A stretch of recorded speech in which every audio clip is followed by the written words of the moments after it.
Keterangan eks-mentan Syahrul Yassin Limpo di pengadilan soal pemberian uang kepada mantan Ketua KPK Firly Bahuri kembali menjadi perhatian. Polda Metro Jaya menyebut kesaksian Syahrul signifikan dalam upaya Polda memproses hukum Firly Bahuri dalam kasus pemerasan. Tak tertutup kemungkinan Polda akan kembali memeriksa Firly Bahuri. Saya itu sangat signifikan. Kemarin ya saya kan sudah koordinasi, kalau level saya koordinasi dengan Kajati. Itu juga menjadi bahan-bahan diskusi yang lebih bagus kalau itu dijadikan sebuah bahan yang komprehensif. Gitu.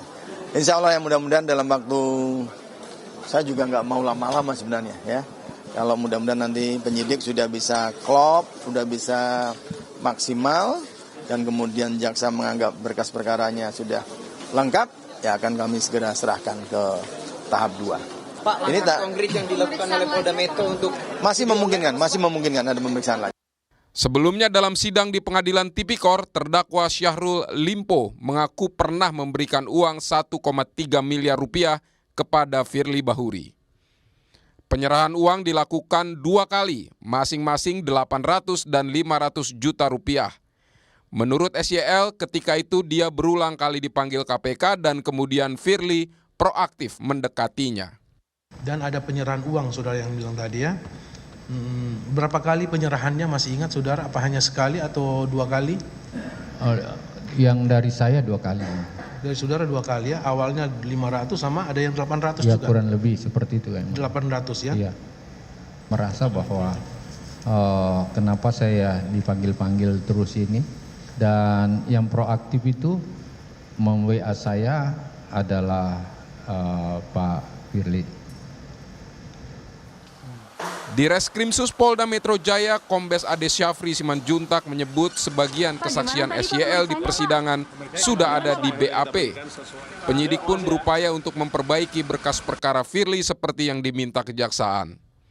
Yang jelas, menurut Ade Syafri, polisi memiliki 4 alat bukti dalam kasus pemerasan, suap dan gratifikasi tersebut. Namun Ade tak menjelaskan alasan Polda Metro Jaya hingga kini belum menahan Firly Bahuri. Penyidikan sampai saat ini masih terus berlangsung untuk melengkapi semua hasil petunjuk P19 dari Jaksa Penuntut Umum pada kantor Kejati DKI Jakarta. Yang jelas bahwa minimal 2 alat bukti, dalam hal ini justru malah 4 alat bukti dalam penanganan perkara hukum sudah didapatkan oleh penyidik Subdit Tipikor di Reskrimsus Polda Metro Jaya. Dekatnya akan nahan Firly nggak Pak? Nanti akan kita update rekan kalian. Alasannya kenapa sih Pak? Kenapa Pak masih belum ditahan? Soalnya yang lain-lainnya itu udah ditahan. Nanti akan kita update ya. Tadi saya sampaikan bahwa ada beberapa kegiatan penyidikan yang saat ini sedang berlangsung. Firly ditetapkan sebagai tersangka pada 22 November 2023. Hingga kini 6 bulan berlalu Polda memutuskan tidak menahan Firly dan kasus ini belum sampai ke pengadilan. Tim Liputan Kompas TV. Hingga saat ini mantan Ketua KPK Firly Bahuri belum juga ditahan polisi pasca ditetapkan sebagai tersangka. Sejumlah pihak menyoroti proses penuntasan kasus dugaan gratifikasi pada mantan Ketua KPK Firly Bahuri yang hingga sekarang berkas perkaranya belum juga dilimpahkan ke kejaksaan. Kita bahas bersama anggota Kompolnas Yusuf Warsim dan peneliti Pusat Kajian Anti Korupsi Universitas Gadjah Mada Zainur Rohman. Selamat malam Bapak-bapak semuanya. Selamat malam. Selamat malam. Saya mau tanya ke Kompolnas dulu, Mas Yusuf. Jadi sampai sekarang ditetapkan di 2023 sebagai tersangka bulan November. Udah 6 bulan lebih nih. Firly Bahuri juga masih belum ditahan, berkasnya juga masih bolak-balik. Ini sebenarnya biasa atau ada yang menahan nih? Ya, Kompolnas sampai hari ini terus memantau bagaimana perkembangan kinerja penyidikan kasus mantan Ketua KPK FB ini. Dalam pantauan kami, beberapa waktu lalu pernah bertemu dengan Pak Kapolda, masih itu kaitan dengan berkas yang dikembalikan oleh Jaksa Penuntut Umum untuk harus dilengkapi. Nah, kami memahami sepertinya ada hal yang sangat penting, bisa dikatakan ya ini punya hubungan, punya relevansi lah lebih tepat, punya relevansi dengan fakta-fakta persidangan yang sedang berproses di persidangan SYL. Kemungkinan jaksa penuntut umum dalam petunjuk-petunjuknya itu terkait dengan fakta-fakta persidangan yang sedang diproses di terdakwa SEL ini. Kan kemarin juga sudah disebutkan oleh mantan mentan nih, Syahrul Yassin Limpo, kalau benar memberikan uang 1,3 miliar rupiah dibagi dalam beberapa waktu gitu. Itu nggak cukup untuk membuktikan bahwa benar di situ ada fakta dugaan suap gratifikasi? Ya, jaksa penuntut umum kan akan mengkonstruksi sebuah dakwaan. Barangkali menurut jaksa penuntut umum, alat bukti yang diajukan oleh penyidik masih membutuhkan penguatan agar lebih terang, mungkin lebih terang dari cahaya. Sementara ini barangkali alat bukti yang diajukan oleh penyidik baru seterang cahaya. Yang diharapkan oleh jaksa penuntut umum kami duga ingin lebih terang.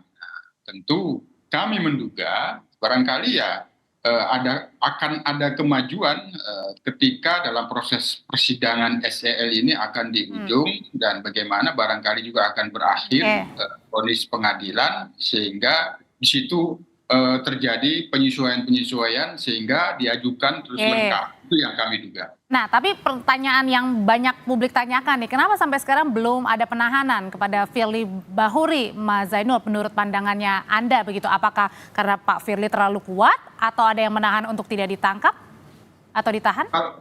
Pada waktu kami menanyakan ke Pak Kapolda, dijelaskan bahwa tersangka sampai sejauh ini kooperatif. Nah, kan itu menjadi bisa jadikan alasan, itu kita pahami. Cuman ya kita kan menggarisbawahi Pak Kapolda ini kan ancaman pidananya menjadi sangat penting untuk segera dilakukan penahanan, walaupun penyidik meyakini bahwa Firly FB ini tidak kemana-mana, kooperatif.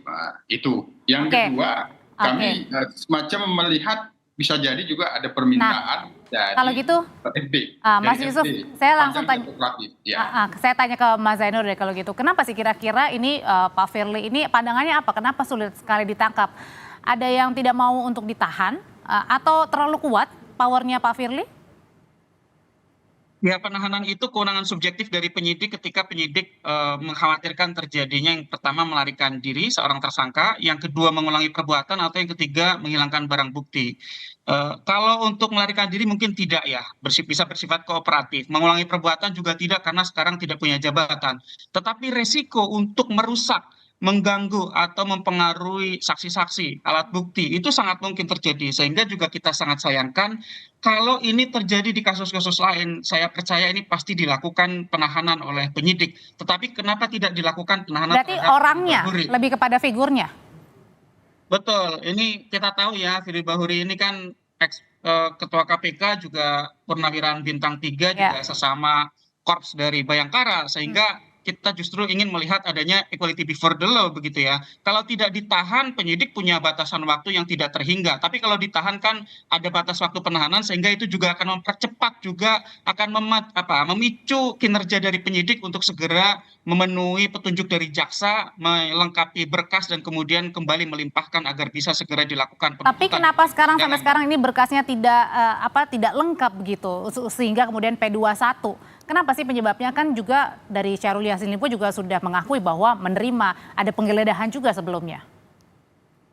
Ya, kalau dari keterangan SEL di depan persidangan sangat jelas ya, memberikan sejumlah uang untuk alasan pertemanan. Ya, saya sih belum pernah mendengar ya ada teman ngasih uang 1,3 miliar. Padahal mereka juga bukan teman. Yang satu adalah penegak hukum, yang satu pejabat pemerintah. Nggak ada itu pertemanan. Itu adalah uang antara suap, gratifikasi, atau pemerasan. Nah, kalau dari dari kesaksian SEL di depan persidangan itu kan seharusnya dapat menjadi alat bukti. Demikian juga ada keterangan dari para bawahan dari SEL di Kementan, itu pasti juga akan memberikan keterangan yang sama karena mereka kan bertemu dengan SEL dengan FB kan bertemu di tempat badminton, dan juga ada penyerahan sejumlah uang, juga sudah dilakukan penggeledahan oleh penyidik di rumah FB. Seharusnya ini semua sudah cukup untuk segera menuntaskan kasus ini. Kenapa kasus ini berlarut-larut? Itu justru menjadi pertanyaan publik. Apakah murni karena teknis penyidikan, belum lengkap alat bukti, berkasnya belum lengkap dan seterusnya, ataukah ada faktor XYZ di luar teknis penyidikan?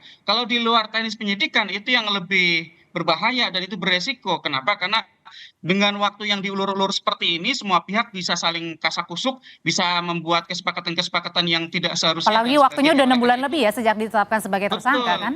7 bulan bahkan, sehingga untuk menghindari dugaan yang tidak perlu seperti itu dari masyarakat, maka Polri harus segera tuntaskan. Terakhir singkat saja Mas Yusuf, kalau gitu kalau kemarin bilang Kapolda akan membuka kemungkinan kembali memanggil Firly Bahuri, perlu dipanggil kembali Firly Bahuri ini terakhir dengan apa yang disampaikan oleh SYL di sidang? Dalam perkembangan fakta persidangan SYL itu sangat dimungkinkan untuk diperiksa kembali. Kalau memang itu kaitannya dengan petunjuk jaksa, ada relevansinya gitu. Kami menduga ini kan persoalan tuduhan pemerasan ini tentu harus jelas itu alat buktinya. Kalau apakah ini permintaan suap sangat jelas sekali itu yang terlihat di fakta persidangan SYL itu sangat dimungkinkan untuk diperiksa kembali. Sangat dimungkinkan untuk diperiksa kembali. Terima kasih Pak Yusuf Warsim, kemudian juga Mas Zainul Arifin. Terima kasih, sehat selalu.